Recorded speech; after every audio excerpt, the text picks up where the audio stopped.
अब मैं निवेदन करूंगा माननीय डॉक्टर अशोक वाजपेयी जी से कि वे मंच पर उपस्थित माननीय श्री राजनाथ सिंह जी एवं अन्य विशिष्ट अतिथियों तथा सभी आमंत्रित गणमान्य जनों का एवं सभागार में उपस्थित सभी सुधीजनों का स्वागत भाषण द्वारा हार्दिक अभिनंदन करें। डॉक्टर अशोक वाजपेयी जी।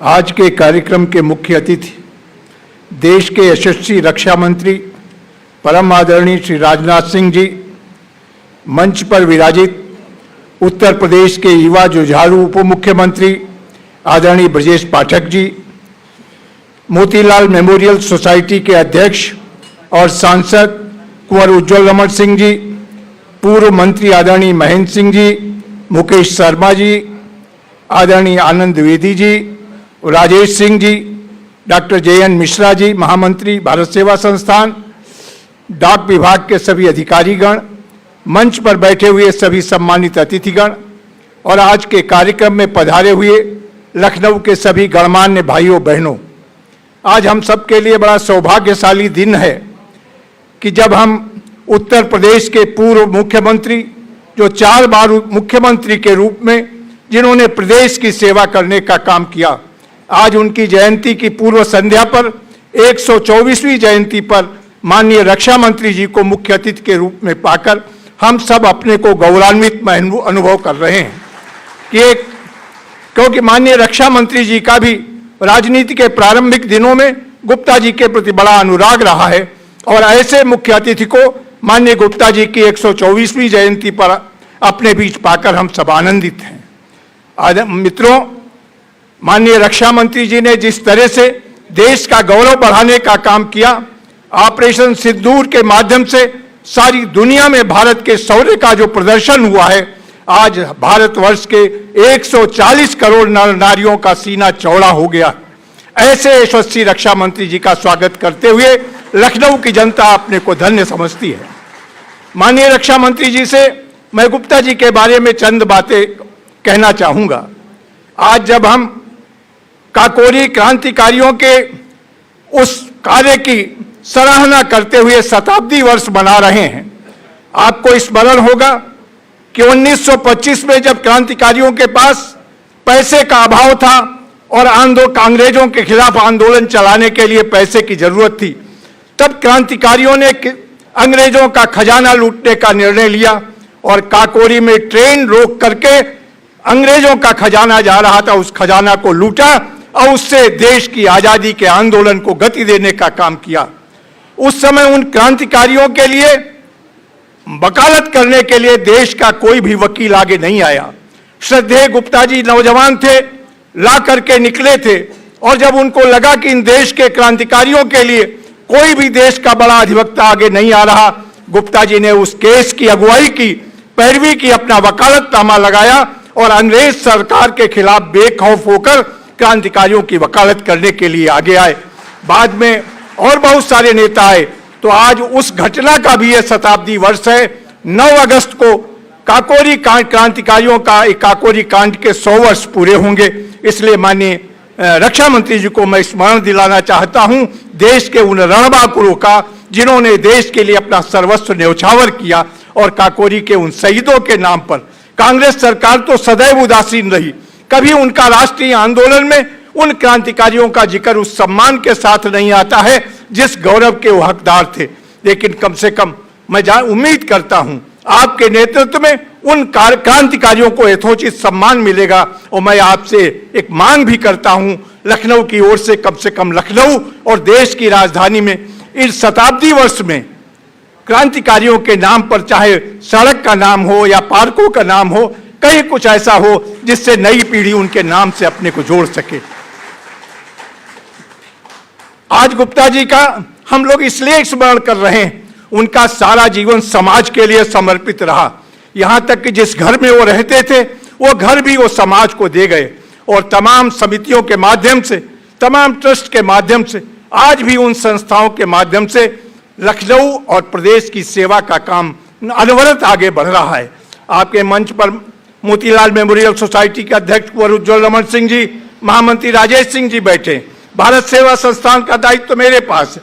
इसी तरह से गंगा प्रसाद मेमोरियल सोसाइटी हो, यूपी टीबी एसोसिएशन हो, इन तमाम संस्थाओं के माध्यम से आज न जाने कितने शिक्षण संस्थान संचालित हैं, कितने अस्पताल संचालित हैं, और लखनऊ में चलने वाली बड़े बड़े पुस्तकालय सारी गुप्ता जी की स्थापना के ही कारण आज लखनऊ में संचालित हैं। बड़े पैमाने पर समाज की सेवा करना, अपना सब कुछ समाज को समर्पित कर देना, यहाँ तक कि अपना आवास भी उन्होंने समाज को ही दे के गए, अपने परिवार रिश्तेदार के लिए कोई चीज नहीं। ऐसे व्यक्तित्व को हम सब स्मरण कर रहे हैं जो समाज के लिए जिया। गुप्ता जी ने कभी स्वाभिमान से समझौता नहीं किया। उन्होंने अपनी उसमें वसीयत में लिखा है कि मेरा सर कभी झुका नहीं, मेरा सफर कभी रुका नहीं। जिस स्वाभिमान के साथ प्रदेश के गौरव को बढ़ाने का काम गुप्ता जी ने किया, आज हम सब लोग उनको स्मरण कर रहे हैं। और माननीय रक्षा मंत्री जी, आपके आने से मैं समझता हूं उस महापुरुष की आत्मा को निश्चित रूप से शांति मिलेगी। आज उनकी मृत्यु के 45 वर्षों के बाद आज भारत सरकार से डाक टिकट जारी हो रहा है गुप्ता जी का। यह भी हम सब लोगों के सौभाग्य के क्षण हैं कि आपके करकमलों से श्रद्धेय गुप्ता जी का डाक टिकट जारी होगा।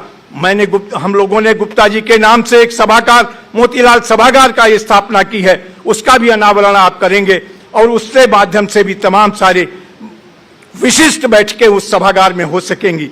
इस तरह से आज ये सोसाइटियां जो गुप्ता जी ने स्थापित की संचालित हैं। एक निवेदन में छोटा सा और करना चाहूंगा। बक्सी तालाब में चंद्रभान गुप्त कृषि महाविद्यालय है और बक्सी तालाब इंटर कॉलेज है। इन संस्थाओं की स्थापना आज से 77 वर्ष पहले 1948 में हुआ था। बक्सी तालाब इंटर कॉलेज की स्थापना। वहीं बगल में एयरफोर्स का स्टेशन है। वहां का जो हमारे विद्यालय भवन है वो कहीं नक्शे में एयरफोर्स की जमीन में आते हैं। और जब ये बात संज्ञान में आई तो हमारे तत्कालीन प्रबंधक ने 3.5 हेक्टेयर जमीन, जो जमीन हमारे क्षेत्र में आती थी, उससे ज्यादा खरीद करके एयरफोर्स की बाउंड्री से दे दी। लेकिन आज तक उसका हस्तांतरण नहीं हो सका है। और हमारा राजकीय चंद्रभान गुप्त कृषि महाविद्यालय और बक्सी तालाब इंटर कॉलेज दोनों भवन एयरफोर्स की सीमा के अंतर्गत आते हैं। और उससे ज्यादा जमीन हम परचेज करके एयरफोर्स की बाउंड्री के सटी हुई ले चुके हैं। अगर ये प्रत्यावर्तन हो जाएगा तो हमारे बच्चे, कम से कम इन विद्यालयों में 8000 बच्चे शिक्षा ग्रहण कर रहे हैं, उनका भविष्य सुरक्षित हो सकेगा। और ये काम भी आपकी ही अनुग्रह और कृपा से संभव हो सकता है। वैसे तमाम सारी इसमें कठिनाइयां आएंगी। ये भी मैं आपसे छोटा सा निवेदन करना चाहता हूं। आज आपने हम सबके अनुरोध पर, छोटे से निवेदन पर आपने हमारे बीच आना स्वीकार किया। आपका स्वास्थ्य ठीक नहीं था, चाइना जाने के बाद, लौटने के बाद लगातार आप अस्वस्थ थे।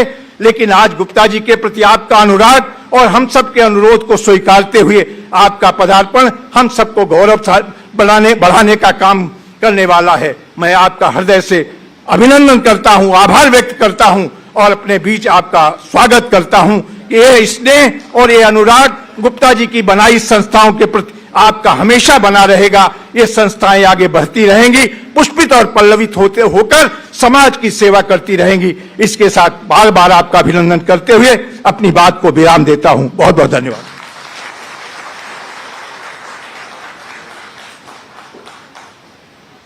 धन्यवाद सर।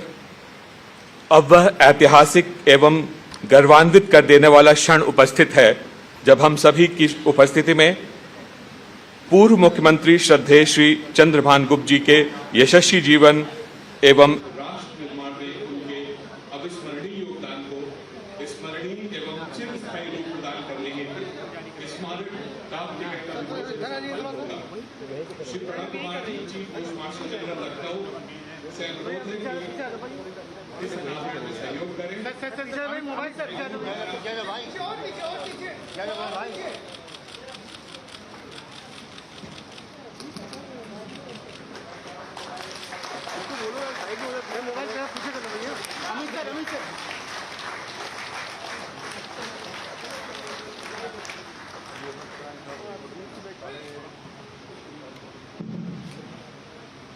साथ ही आप फर्स्ट डे कवर और एल्बम भी प्रदान कर रहे हैं। माननीय रक्षा मंत्री जी एवं यहाँ उपस्थित सभी विशिष्ट जनों को फर्स्ट डे का वर्क का भी अनावरण साथ में हो रहा है। कृपया करतल ध्वनि से स्वागत करें।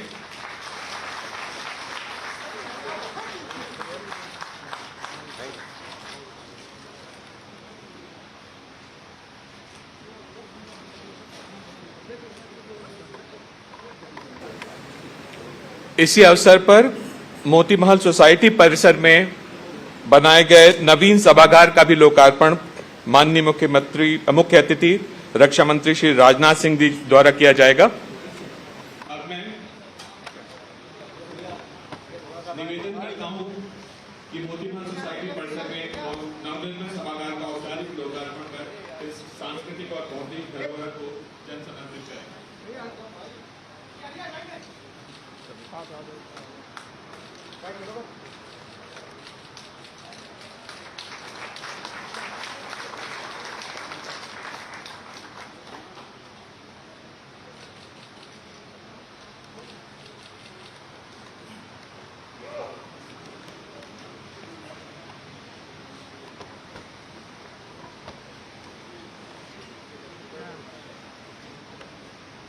इस भवन का लोकार्पण सिर्फ एक भवन का उद्घाटन नहीं, बल्कि एक विचारपरक संवाद और सृजनशील विमर्श के नवीन केंद्र का प्रारंभ है। हम इसके माध्यम से आने वाले समय में नीति, विचार और संस्कृत के मेल का विस्तार होते देखेंगे।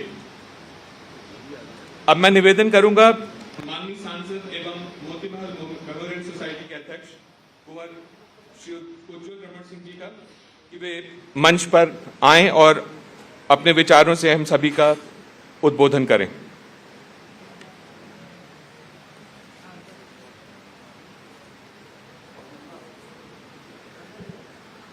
आज के कार्यक्रम के मुख्य अतिथि देश के रक्षा मंत्री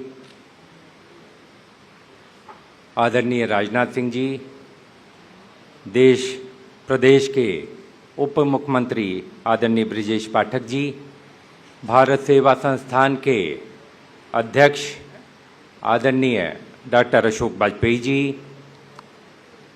डॉक्टर महेंद्र नाथ सिंह जी, मुकेश शर्मा जी और जो लखनऊ की मेयर हैं सुषमा खरकवाल जी, राजेश सिंह जी जो महामंत्री हैं मोतीलाल मेमोरियल सोसाइटी, जैन मिश्रा जी भारत सेवा संस्थान के महामंत्री और अन्य गणमान्य लोग जो मंच पर उपस्थित हैं और मोतीलाल मेमोरियल सोसाइटी के संस्थापक सदस्यगण, भारत सेवा संस्थान के संस्थापक सदस्यगण और इस सभागार में उपस्थित जितने भी गणमान्य लोग आज मौजूद हैं।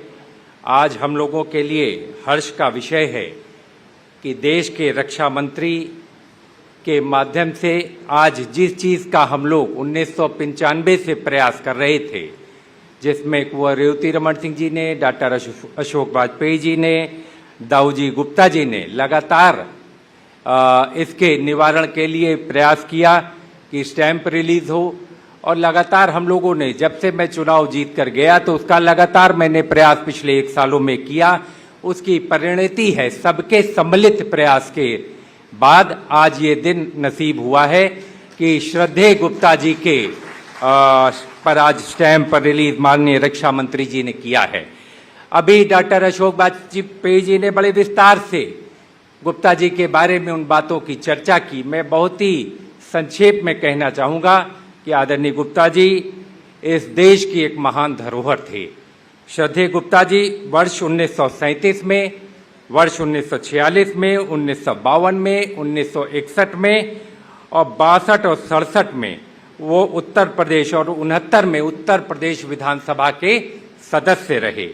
1960 से 61 तक उत्तर प्रदेश विधान परिषद के भी सदस्य रहे और 1947 से 1959 तक विभिन्न मंत्रालयों के कैबिनेट मंत्री भी गुप्ता जी रहे और 1907 दिसंबर 1960 को प्रथम बार वो मुख्यमंत्री बने थे और 1970 तक 4 बार उन्होंने उत्तर प्रदेश के मुख्यमंत्री का पद सुशोभित किया। गुप्ता जी का व्यक्तित्व ऐसा था जिसके बारे में हमारे जितनी भी हम चर्चा करें उतनी कम है। मैं सिर्फ इतना ही कहना चाहूँगा, वो धरोहर इसलिए क्योंकि समय से आगे उन्होंने उन कामों को किया। अगर लखनऊ में रविंद्रालय बना तो उस रविंद्रालय की परिकल्पना पूरे देश में कहीं नहीं थी। पूरे देश के किसी भी राज्य में किसी ने भी नहीं सोचा होगा कि रविंद्रालय, आज तो ऑडिटोरियम की सब बात करते हैं, लेकिन उस जमाने में जब रविंद्रालय तैयार हुआ, इसलिए मैं कहना चाहता हूं समय से पहले सोचने वाले बाल विद्या मंदिर की उन्होंने स्थापना की तो मिशनरी स्कूल के बराबर हमारे पास कोई ऐसा स्कूल नहीं हुआ करता था, लेकिन भारतीय विद्या परंपरा के अनुकूल, गुरुकुल परंपरा के अनुकूल उन्होंने स्कूल की स्थापना की और निश्चित तौर से बाल संग्रहालय बनाया, बाल चिकित्सालय बनाया। बच्चों का बाल चिकित्सालय आज 50 वर्ष पूरे हो रहे हैं। मुझे खुशी है इस बात की कि लगातार 50 वर्ष से मोतीलाल मेमोरियल सोसाइटी लखनऊ शहर के छोटे छोटे बच्चों की सेवा और अल्प दामों पर, जितने कम पैसे पर कर रहा है। और मैं तो प्रयास, माननीय उप मुख्यमंत्री जी भी बैठे हैं, मैंने पहले भी आपसे चर्चा की थी कि उत्तर प्रदेश की ग्रांट में अगर इसको ले लिया जाए तो निश्चित तौर से इसको हम चलाने में हम और आगे बढ़ सकते हैं और गरीबों की सेवा और मजबूती के साथ कर सकते हैं। इसलिए मैं आप लोगों से कहना चाहूंगा कि गुप्ता जी ने जो आजादी के पहले जो अपना योगदान दिया, काकोरी लोकमान्य तिलक से प्रभावित होकर गुप्ता जी ने राजनीति की शुरुआत की। लोकमान्य तिलक, गंगाधर जो तिलक जो है उनसे शुरुआत हुई और लगातार उन्होंने प्रयास किया। उन्होंने जो पढ़ाई की, मैट्रिकुलेशन की पढ़ाई करने के बाद लखीमपुर के धर्मशाला स्कूल में पढ़े थे। उसके बाद गवर्नमेंट स्कूल से प्रथम श्रेणी में उन्होंने मैट्रिकुलेशन पास किया था। 1921 में उन्होंने इंटर फाइनल की परीक्षा पास की। उसके बाद कैनिंग कॉलेज को विश्वविद्यालय का दर्जा, पहले लॉ ग्रेजुएट थे यहाँ के। लखनऊ विश्वविद्यालय के पहले लॉ ग्रेजुएट अगर कोई था तो वो गुप्ता जी थे। उसी के बाद उन्होंने काकोरी का मुकदमा लिया, जिसकी चर्चा आदरणीय अशोक वाजपेयी जी कर रहे थे। मैं सिर्फ आप लोगों से करना चाहूंगा कि ऐसा व्यक्तित्व जिसने अपने परिवार और अपने लिए नहीं, सामाजिक सरोकार के लिए सर्वस्व सब कुछ अपना जो है दान दे दिया, सब कुछ सामाजिक सरोकार के लिए काम करने का काम किया। मैं तो सिर्फ इतना कहूंगा, जो लोकमान्य तिलक से प्रभावित होकर जो व्यक्ति यहां तक पहुंचा और अंत में जिस वसीयत की चर्चा हमारे आदरणीय वाजपेयी जी कर रहे हैं, उसने सर्वस्व समाज को देने का, उन्होंने समाज को पहले आगे रखा, उन्होंने व्यक्ति को आगे नहीं रखा, उन्होंने समाज को बनाने का काम किया।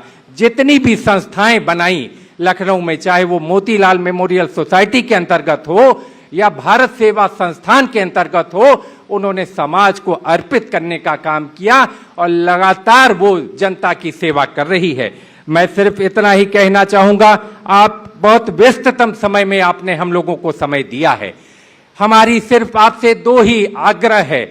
एक, हमारा रविंद्रालय जो सबसे पुराना ऑडिटोरियम लखनऊ का है, उसकी दशा दिन पर दिन खराब होती चली जा रही है। अगर आपका आशीर्वाद मिला तो निश्चित तौर से उसको भारत सरकार से ग्रांट दिलाकर हम बेहतर बनाने का प्रयास करेंगे। आपका आशीर्वाद हमको चाहिए। दूसरा, जिस कॉलेज में हम बैठे हुए हैं, 1974 में इस कॉलेज की स्थापना हुई और ये लखनऊ का एकमात्र ऑटोनोमस कॉलेज है, एकमात्र लखनऊ का, और पूरे उत्तर प्रदेश में मात्र 8 कॉलेज ऐसे हैं। नैक का 2 बार ए का एक्रेडिशन इस कॉलेज का हो चुका है। 6,500 बच्चे यहाँ से पठन पाठन करते हैं और उच्च कोटि की गुणवत्ता युक्त शिक्षा। तो हम लोगों का सपना, जब मैं यहाँ का प्रबंधक बना, जब मैं यहाँ का एक संस्था का अध्यक्ष बना, इस संस्था का अध्यक्ष जहाँ आचार्य कृपलानी जैसे, नरेंद्र देव जैसे लोग रहे, बड़े बड़े लोगों ने इस पर सुशोभित किया। 11 ऐसे लोग थे, 12 ऐसे लोग थे 13 लोगों में, जिन्होंने स्वतंत्रता संग्राम में अपना आहुति दी है। तो इस कॉलेज को हम डीम्ड यूनिवर्सिटी का दर्जा दिलाना चाहते हैं और माननीय मुख्य अतिथि जी से आग्रह करेंगे कि अगर आपका आशीर्वाद मिल गया तो इसको हम डीम्ड यूनिवर्सिटी बनाने में जरूरी हमारे सपने पूरे होंगे, हमारे सपनों को पंख मिलेगा और निश्चित तौर से श्रद्धेय गुप्ता जी ने जो बीज बोया था वो पुष्पित पल्लवित होगा।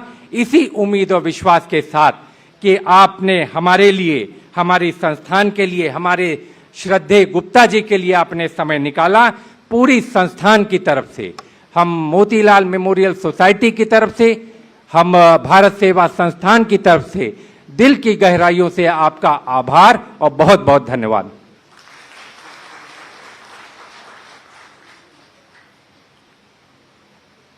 धन्यवाद माननीय श्री उज्ज्वल रमण सिंह जी। अब मैं सादर आमंत्रित करूंगा उत्तर प्रदेश सरकार के यशस्वी उप मुख्यमंत्री, जनप्रिय, संवेदनशील तथा निर्णयशील नेतृत्व के प्रतीक माननीय श्री विजय पाठक जी को, जिनकी विचारशीलता में नवभारत की झलक है और हृदय में हमारे सांस्कृतिक आदर्शों के प्रति अगाध श्रद्धा। आपका कार्य राजनीतिक परिपक्वता और लोक सेवा की प्रतिबद्धता का जीवंत उदाहरण है। हम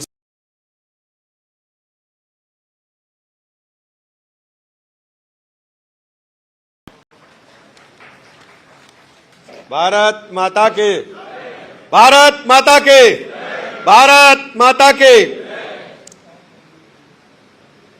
श्रद्धेय चंद्रभान गुप्ता जी की पूर्व मुख्यमंत्री उत्तर प्रदेश के नाम पर स्मारक, डाक टिकट एवं मोती महल सभागार के लोकार्पण कार्यक्रम में मुख्य अतिथि के रूप में उपस्थित हम सबके अभिभावक, देश के यशस्वी रक्षा मंत्री, लखनऊ के लोकप्रिय सांसद आदरणीय राजनाथ सिंह जी, लखनऊ की लोकप्रिय महापौर आदरणीय सुषमा खरकवाल जी, मोती महल सोसाइटी के अध्यक्ष तथा माननीय सांसद आदरणीय उज्ज्वल रमण सिंह जी, माननीय सांसद ब्रजलाल जी, पूर्व सांसद आदरणीय डॉक्टर अशोक वाजपेयी जी, आदरणीय आनंद द्विवेदी जी, आदरणीय Rajesh Singh ji, chief post master general आदरणीय प्रभव कुमार जी, आदरणीय जयन मिश्रा जी, डॉक्टर आनंद कुमार जी, प्रोफेसर राजकुमार सिंह जी और विशिष्ट रूप से यहाँ उपस्थित हमारे साथी पूर्व मंत्री doctor Mahendra Singh ji, MLC doctor आदरणीय मुकेश शर्मा जी, एमएलसी रामचंद्र प्रधान जी, माननीय विधायक ओपी श्रीवास्तव जी, माननीय विधायक आदरणीय योगेश शुक्ल जी, हमारे रत्नेश गुप्ता जी, आदरणीय अनिल सिंह जी, आदरणीय ओंकार सिंह जी, उपस्थित सभी व्यवस्था से जुड़े भाइयों तथा बहनों, पत्रकार मित्रों, आज श्रद्धेय चंद्रभान गुप्ता जी की स्मृति में डाक टिकट जारी हो रहा है। हम सब जानते हैं कि लखनऊ के नवनिर्माण में श्रद्धेय चंद्रभान गुप्ता जी का बहुत बड़ा योगदान है। वास्तव में असली समतावादी नेता वो थे। लखनऊ के पुराने लोगों ने जो हम सबको बताया, अपने राजनीतिक जीवन में उन्होंने शुचिता कभी नहीं छोड़ी, पूरा जीवन समाज को समर्पित था। मुख्यमंत्री जैसे सर्वोच्च पद पर रहने के बावजूद कभी भी उन्होंने अपने दरवाजे आम जनता के लिए बंद नहीं किए, लगातार जनमानस के संपर्क में रहते थे और विभिन्न संस्थाओं के माध्यम से निर्बल वर्ग के सेवा के लिए उन्होंने काम किया। शिक्षा क्षेत्र में आज भी संस्थाएं उनका कार्य को आगे बढ़ा रही हैं, चिकित्सा संस्थानों के रूप में आगे बढ़ा रही हैं। उज्ज्वल रमन जी से पहले पूज्य दाऊ जी गुप्ता जी उस काम को देखते थे, आदरणीय अशोक वाजपेयी जी देखते हैं, आदरणीय मिश्र जी देखते हैं, और सब लोगों ने मिलजुल करके इन संस्थाओं को आगे बढ़ाने का काम किया है। हम सब जानते हैं जिस कॉलेज में हम आज इस कार्यक्रम का आयोजन कर रहे हैं, नेशनल पीजी कॉलेज लखनऊ विश्वविद्यालय से संबंध है। एक जमाने में यह कॉलेज उपेक्षा का शिकार था, लेकिन मुझे कहने में गर्व है, आज ये विद्यालय लखनऊ विश्वविद्यालय से भी बेहतर शिक्षा का केंद्र बनकर के उभरा है। और यहां पर बच्चे जो प्रवेश लेते हैं वो अच्छी ढंग से शिक्षा ग्रहण करके अपने सामाजिक जीवन के साथ साथ उच्च शिक्षा के क्षेत्र में बाहर भी जाने का काम कर रहे हैं और अच्छे सेवाएं भी प्रदेश को देने का काम कर रहे हैं। मैं शिक्षा व्यवस्था से जुड़े सभी टीचर्स का, प्राचार्य जी का बहुत बहुत अभिनंदन करता हूं कि उन्होंने बेहतर इस शिक्षा के केंद्रों में इसे डेवलप करने का काम किया है। सभागार बनने के बाद और भी अच्छी सेवाएं कार्यक्रमों के माध्यम से हम सब कर पाएंगे। डाक टिकट जारी होने से हमारे डाकतार विभाग ने बहुत अच्छा निर्णय लिया है। मैं ऐसे अवसर पर केंद्र सरकार को, विशेष रूप से माननीय प्रधानमंत्री जी का आभार प्रकट करना चाहूंगा। प्रदेशवासियों की तरफ से उन्होंने पूज्य श्रद्धेय चंद्रभान गुप्ता जी के नाम पर डाक टिकट का जारी करके बहुत अच्छा नेक निर्णय लिया है। मैं सबको बहुत बहुत बधाइयां, शुभकामनाएं देता हूं। विशेष रूप से मैं अभिनंदन और आभार प्रकट करना चाहूंगा अपने माननीय सांसद और रक्षा मंत्री जी का। हम सब जानते हैं कि जिसकी नींव पूज्य चंद्रभान गुप्त जी ने रखी थी, उस नींव को आगे बढ़ाने का काम श्रद्धेय अटल बिहारी वाजपेयी जी ने किया। चूंकि आप सब प्रबुद्ध वर्ग के लोग हैं, 2 मिनट में अपनी बात समाप्त करूंगा। हर नागरिक का सपना होता है वो जिस शहर में रहे उसे वर्ल्ड क्लास सेवाएं मिले, और आज मैं दावे के साथ कह सकता हूं कि हमारा लखनऊ वर्ल्ड क्लास सेवाओं के लिए पूरे प्रदेश में, पूरे देश में जाना जा रहा है। और जितने प्रबुद्धजन बैठे हैं, हमें लगता है कि देश और विदेश की यात्राएं करने वाले ढेर सारे लोग हमारे समक्ष बैठे हैं। आज हमारे लखनऊ में कनेक्टिविटी के मामले में पूरे देश में नंबर 1 पर अगर कोई लखनऊ को मानता है तो लखनऊ को मानता है। दर्जनों की संख्या में फ्लाईओवर्स, आधा दर्जन अभी पाइपलाइन में है। कौन सोचता था लखनऊ को, जो पूज्य अटल बिहारी वाजपेयी जी का सपना था, सीबी गुप्ता जी का सपना था, कौन पूरा करेगा? मैं आप सब प्रबुद्ध जनों की तरफ से आदरणीय रक्षा मंत्री जी का हृदय से बहुत बहुत अभिनंदन करता हूं और आभार भी प्रकट करता हूं। सबसे बड़ी बात थी इतनी बड़ी संख्या में वाहनों का आवागमन, लाखों की संख्या में वाहन जिनको लखनऊ में नहीं आना है, हैवी वाहन, हैवी ट्रक, बसें आती थी। 105 किलोमीटर की पेरिफेरियल रोड बना करके उस डीजल के धुएं से पर्यावरण को भी बचाने का काम किया और आने वाली पीढ़ियों को भी संदेश देने की कोशिश की, हमारा लखनऊ पूरे देश में, प्रदेश में नंबर 1 का लखनऊ बनेगा। इसलिए मैं रक्षा मंत्री जी का अभिनंदन करना चाहता हूं, आभार प्रकट करना चाहता हूं। आप सोचिए, ढेर सारे लोग हवाई यात्रा करने के लिए शहीद पथ का उपयोग करते हैं। शहीद पथ भी पूज्य अटल बिहारी वाजपेयी जी के मार्गदर्शन में आदरणीय रक्षा मंत्री जी ने बनवाने का काम किया था। अगर शहीद पथ न तो हवाई अड्डा जाना मुश्किल हो जाएगा, हमारी जहाजें छूट जाएगा। सच्चाई है कि नहीं? आप बताइए आप सब लोग।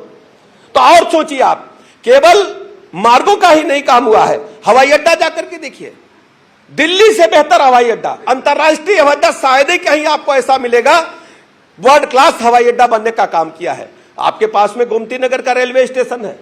गोमती नगर का रेलवे स्टेशन आप देखेंगे, अगर ट्रेन आपकी 10 बजे, आप जाकर के 6 बजे बैठ जाइए, सो जाइए, भोजन करिए, बेहतर व्यवस्था वर्ल्ड क्लास आपको गोमती नगर रेलवे स्टेशन भी मिलेगी। चारबाग का रेलवे स्टेशन, पहले एक ही तरफ आपको मिलता था railway station. Anand Nagar side में केवल चढ़ने उतरने की व्यवस्था तो थी, लेकिन कोई भी रेलवे स्टेशन टिकट नहीं मिलते थे, कोई भी व्यवस्था फैसिलिटी रेलवे की तरफ से नहीं थी। अब आनंद नगर साइड का भी रेलवे स्टेशन बेहतर से बेहतर बनाने का काम किया है। शहर में जितने भी हमारे रेलवे स्टेशन हैं, बेहतर से बेहतर बन रहे हैं, और यह सब संभव माननीय रक्षा मंत्री जी के अथक प्रयासों से हो पाया है। एक और मार्ग आप देख रहे होंगे, आजकल निकलते होंगे, बन रहा है। गोमती के पैरेलल एक मार्ग आपने देखा है कि नहीं देखा? सब लोगों ने देखा है, आप लोगों ने, ब्रिजेज बन रहे हैं। ये मैं कह सकता हूं कि ये मार्ग लखनऊ की जीवनदायिनी मार्ग बनेगी। हम पैरेलल गोमती के जाएंगे और इसको कॉरिडोर की तरह इस्तेमाल करेंगे पूरे लखनऊ को। अभी केवल एक रोड पर पूरा लोड है, दूसरा पैरेलल मार्ग, वो भी 4-वे ट्रैक बन रहा है। ये सब आदरणीय रक्षा मंत्री जी की सोच का परिणाम है। लखनऊ को हमें नालों से निजात मिले, 1090 पे एसटीपी का निर्माण हुआ है, और ढेर सारे निर्माण अभी पाइपलाइन में है। समय आने पर उनको हम आपके समक्ष रखेंगे। हम आप सब प्रबुद्ध नागरिकों की तरफ से अपने लोकप्रिय सांसद, देश के यशस्वी रक्षा मंत्री जी का हृदय से अभिनंदन करते हैं, आभार प्रकट करते हैं। और पूज्य सीबी गुप्ता जी के स्मृति में जो डाक विभाग ने स्मारक डाक टिकट जारी किया है, उसके लिए हम केंद्र सरकार का हृदय से बहुत बहुत आभार प्रकट करते हैं। और हम सब उम्मीद करते हैं कि लखनऊ के नागरिक मिलकर के अपने शहर को स्वच्छ और व्यवस्थित बनाने के लिए, वर्ल्ड क्लास सिटी बनाने के लगातार काम करते रहेंगे। स्वास्थ्य क्षेत्र में अभूतपूर्व विकास हुआ है। आप जानते हैं कि हमारा पीजीआई पूरे देश में नंबर 1 बनने की तरफ तेजी के साथ कदम आगे बढ़ रहा है। केजीएमसी में भी बेहतर सुविधाएं हमें मिल रही हैं। धीरे धीरे आप देखेंगे हर क्षेत्र में हमारा लखनऊ तेजी के साथ आगे बढ़ेगा। और आज स्वच्छता में अब तो 5वें नंबर पर आ गया है। और आप सबसे अपील है कि अपने आसपास को स्वच्छ वातावरण बनाएं, हम शीघ्र ही नंबर 1 पर आएं। आप सबका बहुत बहुत आभार, अभिनंदन।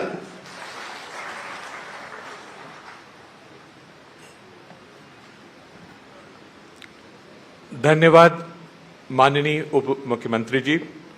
आपके इस ओजस्वी भाषण में हमें बार बार एक ही चीज की स्मृति हुई कि माननीय रक्षा मंत्री, ये गौरव का विषय है कि वो लोकसभा में, संसद में प्रतिनिधि लखनऊ का करते हैं। मैं ये लोभ संवरण नहीं कर पा रहा हूं कि मैं उनके गृह जनपद चंदौली का निवासी हूं और गोरखपुर विश्वविद्यालय से ही मैंने पढ़ाई की थी। ये मेरे लिए अत्यंत गौरव का क्षण है कि माननीय राजनाथ सिंह जी आज हमारे बीच अब हमें संबोधित करेंगे। अब हम उस ऐतिहासिक क्षण के साक्षी बनने जा रहे हैं जब मंच पर पधारेंगे आज के मुख्य अतिथि भारत सरकार के रक्षा मंत्री माननीय राजनाथ सिंह जी। वह व्यक्तित्व जो राष्ट्रनीति में संयम का, संस्कृति में श्रद्धा का और सुरक्षा में संकल्प का पर्याय हैं। एक शिक्षक से राष्ट्र सेवक तक उनका सफर सादगी, सेवा और संकल्प का प्रतिबिंब है। उनकी राजनीति दृष्टि, स्पष्टता ने भारत को वैश्विक मंच पर नई पहचान दी है। स्वागत है माननीय, करतल ध्वनि से कृपया स्वागत करें हमारे प्रेरणा स्रोत, राष्ट्र सेवक और वर्तमान भारत के महान शिल्पी माननीय श्री राजनाथ सिंह जी का। आ गए।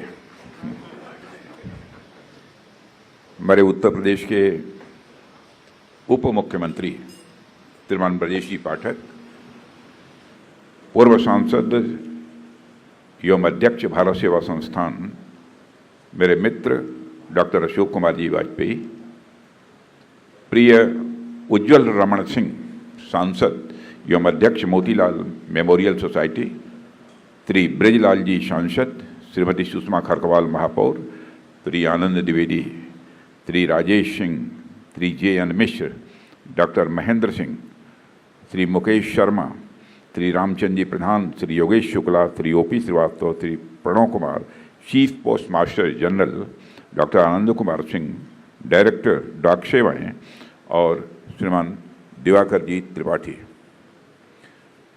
देवियों व सज्जनों, हम सभी जानते हैं कि उत्तर प्रदेश भारत की राजनीति का एक प्रमुख केंद्र है। कहते हैं दिल्ली का रास्ता उत्तर प्रदेश से जाता है। कहते हैं, और यही वह भूमि है जिसने देश को उसका पहला प्रधानमंत्री दिया था, और यही वह धरती है जहाँ से पहली महिला मुख्यमंत्री भी चुनी गई थी। साथियों, यह राज्य भारत की राजनीति की दिशा तय करता है, और यहाँ के लोगों ने, यहाँ जन्मे आंदोलनों ने और नेताओं ने न केवल राज्य को बल्कि पूरे देश को एक नई दिशा दी है। जब भी हम उत्तर प्रदेश के गौरवशाली अतीत की चर्चा करते हैं तो चंद्रभान गुप्ता जी का नाम स्वाभाविक रूप से बहुत ही प्रमुखता के साथ सामने आता है। साथियों, आज का यह अवसर मैं मानता हूँ केवल एक डाक टिकट के विमोचन का कार्यक्रम नहीं है, बल्कि यह देश के और उत्तर प्रदेश के एक ऐसे राजनेता को सच्ची श्रद्धांजलि है जिसने अपने जीवन को राजनीति के उच्चतम आदर्शों के लिए समर्पित कर दिया। आज उनके सम्मान में जारी यह टिकट आने वाली पीढ़ियों को भी यही संदेश देगा, ऐसा मेरा विश्वास है। आज जब हम डाक टिकट जारी किए हैं तो यह केवल चंद्रभान गुप्ता जी के नाम का ही सम्मान नहीं है, यह उनके उच्च जीवन मूल्यों का भी सम्मान है।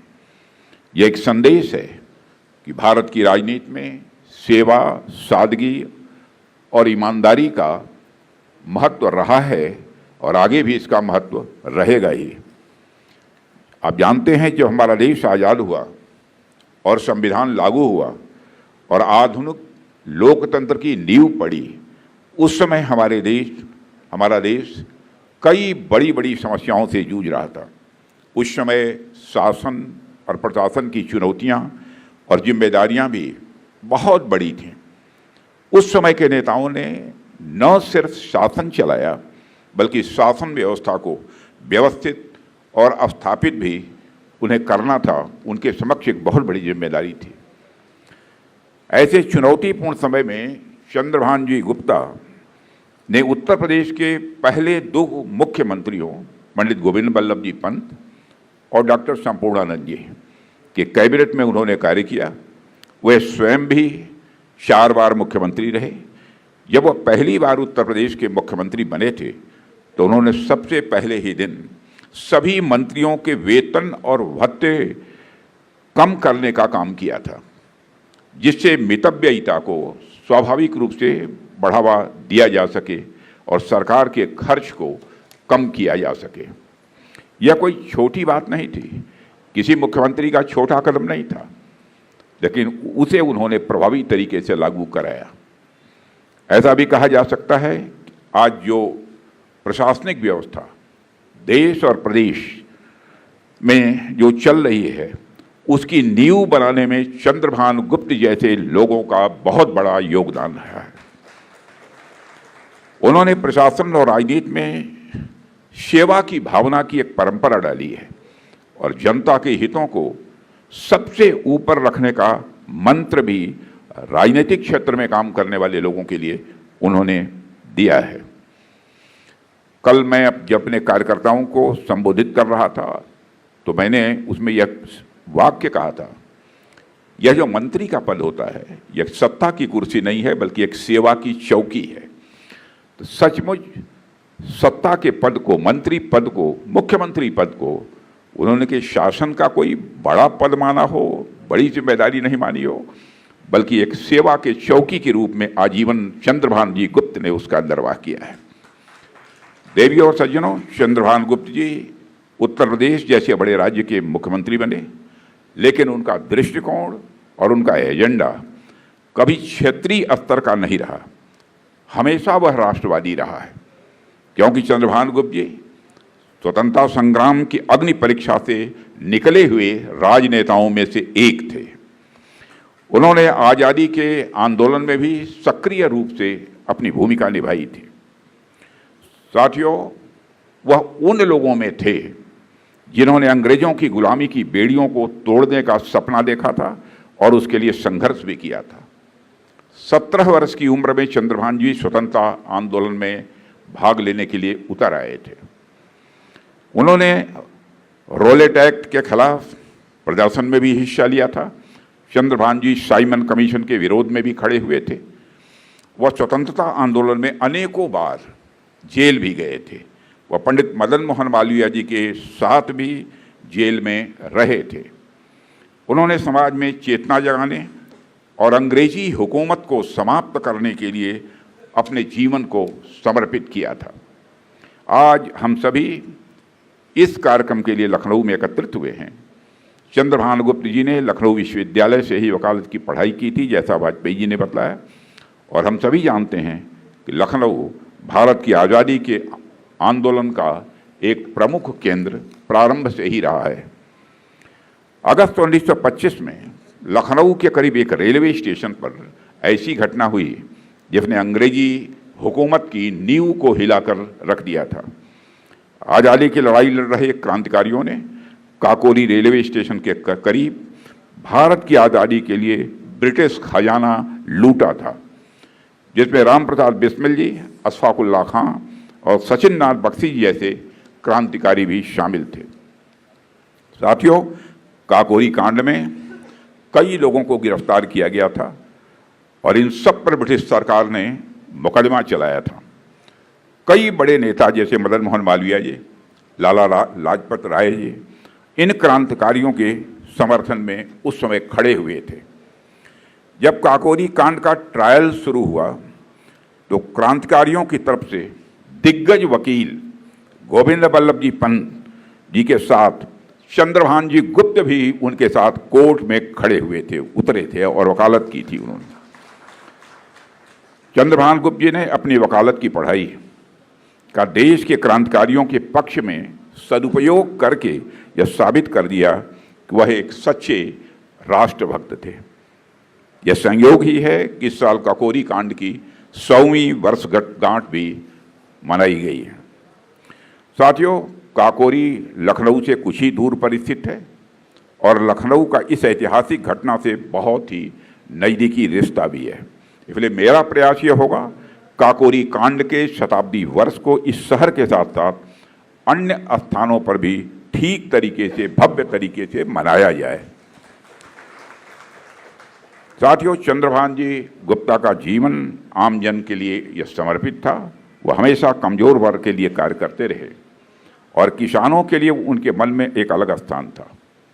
जब उन्होंने हमारा संसार नाम की फिल्म देखी जिसमें किसानों की समस्या की बात की गई थी, तो उन्होंने तत्कालीन मुख्यमंत्री सुचेता कृपलानी जी से बात करके इस फिल्म को टैक्स फ्री कराया था।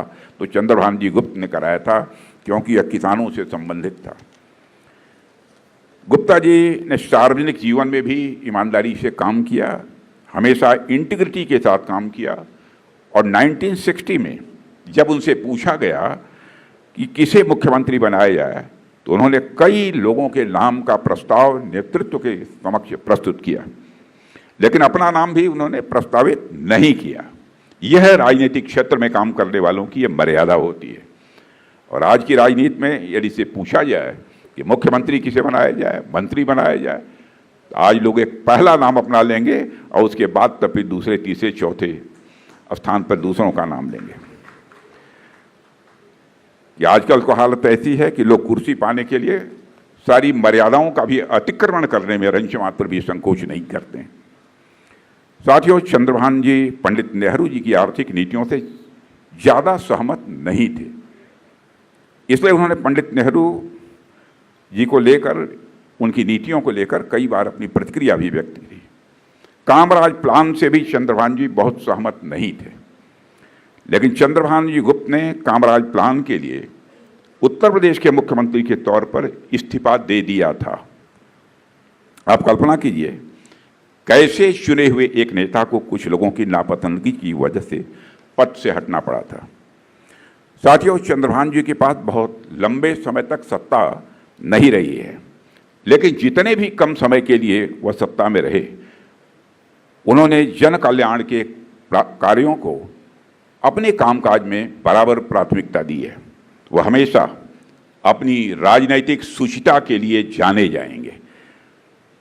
साथियों, चंद्रभान जी ने आजीवन विवाह नहीं किया था, अपना पूरा जीवन ही वह समाज के लिए उन्होंने समर्पित कर दिया था।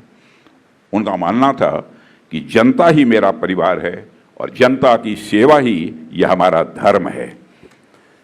साथियों, उन्होंने इस प्रकार स्वयं से ऊपर बराबर देश को रखा है, समाज को रखा है। उनके विरोधियों ने उन पर कई बार सवाल उठाने की कोशिश की, लेकिन उन पर कोई आरोप लाख कोशिशों के बावजूद वह नहीं लगा पाए। जब उनका निधन हुआ तब उनके अकाउंट में मात्र 10,000 रुपये थे। साथियों, चंद्रभान गुप्त जी एक नेता से ज्यादा जन सेवक थे। वह केवल कई बार के उत्तर प्रदेश के मुख्यमंत्री नहीं थे, बल्कि वे उस उच्च परंपरा के व्यक्ति थे जिनकी गिनती भारतीय स्वतंत्रता संग्राम से निकले हुए नेताओं में थी। वह परंपरा जिसमें सत्ता का अर्थ व्यक्तिगत स्वार्थ साधन नहीं होता है, बल्कि जनता के विश्वास को बनाकर रखते हुए देश के विकास के लिए कार्य करना होता है। साथियों, चंद्रभान जी गुप्त से जुड़ा एक और किस्सा मैं आप सबके बीच यहाँ रखना चाहता हूँ, जिससे हमें चंद्रभान जी गुप्त की व्यक्तित्व की उदारता का पता स्वाभाविक रूप से चलता है। जब वो उत्तर प्रदेश के मुख्यमंत्री थे तो लगभग 10,000 लोग उनके खिलाफ प्रदर्शन कर रहे थे। इन प्रदर्शनकारियों में चंद्रशेखर जी भी शामिल थे, जो कि भारत के पूर्व प्रधानमंत्री रहे। इन सभी लोगों के पास खाने पीने का इंतजाम नहीं था। चंद्रभान गुप्त जी को पता था कि वे सभी लोग भूखे हैं, तो तुरंत चंद्रभान जी गुप्ता ने सारे प्रदर्शनकारियों के लिए भोजन की व्यवस्था कराई थी, पूड़ी और साग सब्जी बनाई थी। माने स्वस्थ लोकतांत्रिक व्यवस्था में विपक्ष के प्रति भी जो सम्मान होना चाहिए, आजीवन अपने राजनीतिक जीवन में उसका निर्वहन उन्होंने किया था। तो चंद्रभान जी गुप्त का जीवन हमें बताता है कि सत्ता का अर्थ केवल पद या अधिकार नहीं होता है, बल्कि जिम्मेदारी, त्याग और जनता के हितों की रक्षा करना होता है। उनके जीवन से हमें यह भी संदेश मिलता है कि राजनीति में मतभेद भले ही हों, लेकिन मनभेद नहीं होना चाहिए, वैमनस्य नहीं होना चाहिए। यह संदेश भी स्पष्ट रूप से हमें मिलता है। वो अपने मित्रों और विरोधियों दोनों के साथ बहुत ही विनम्रता और सम्मान के साथ पेश आते थे, और यही वजह थी कि उनके कई विरोधी निजी तौर पर उनका सम्मान करते थे। उनकी जीवन शैली बेहद सरल थी। उन्होंने राजनीति को कभी भी व्यवसाय नहीं बनाया, बल्कि एक सेवा का माध्यम बनाया। यही कारण था कि उत्तर प्रदेश की जनता के बीच वह अत्यंत लोकप्रिय सदैव बने रहे। उनकी सामाजिक कल्याण में भी गहरी दिलचस्पी थी। उन्होंने लखनऊ में होम्योपैथिक अस्पताल, बच्चों के लिए संग्रहालय जैसी संस्थाओं की स्थापना में भी अपनी बहुत ही महत्वपूर्ण भूमिका का निर्वाह किया है। साथियों, मानते थे कि समाज तभी आगे बढ़ सकता है जब शिक्षा सब तक पहुंचे। उनका मानना था कि बच्चे में अच्छे संस्कार और अच्छे संस्कार के साथ साथ वैज्ञानिक दृष्टिकोण विकसित करना यह भविष्य की एक पक्की गारंटी है। इसलिए उन्होंने छात्रावास, बाल विद्यालय, पुस्तकालय जितना भी हो सकता था सत्ता में रहते हुए और सत्ता से बाहर रहते हुए उन्होंने बढ़ावा दिया। साथियों, आज उत्तर प्रदेश में भी मैं कह सकता हूं कि यहाँ के मुख्यमंत्री जी भी उत्तर प्रदेश विकास की एक नई कहानी लिखने की अपनी तरफ से भरपूर कोशिश कर रहे हैं। आज उत्तर प्रदेश में कानून का राज है, निवेश बढ़ रहा है, उद्योग धंधे फल फूल रहे हैं, बुनियादी ढांचे में ऐतिहासिक बदलाव हो रहे हैं, expressway, airport, metro, medical college, ये सब विकास की नई तस्वीर आप सबको देखने को मिल रही होगी। देश की सुरक्षा, उत्तर प्रदेश की सुरक्षा व्यवस्था में भी योगदान बड़ा है उत्तर प्रदेश का। मैंने पहले भी कहा है, उत्तर प्रदेश की धरती पर आज मैं समझता हूं कि कम से कम कोई बदमाश सीना तान कर चलने की हिम्मत नहीं कर सकता है। अभी कुछ ही दिनों पहले मैंने लखनऊ में एक ब्रह्मोस एयर स्पेस की इंटीग्रेशन और टेस्टिंग फैसिलिटी का उद्घाटन किया था।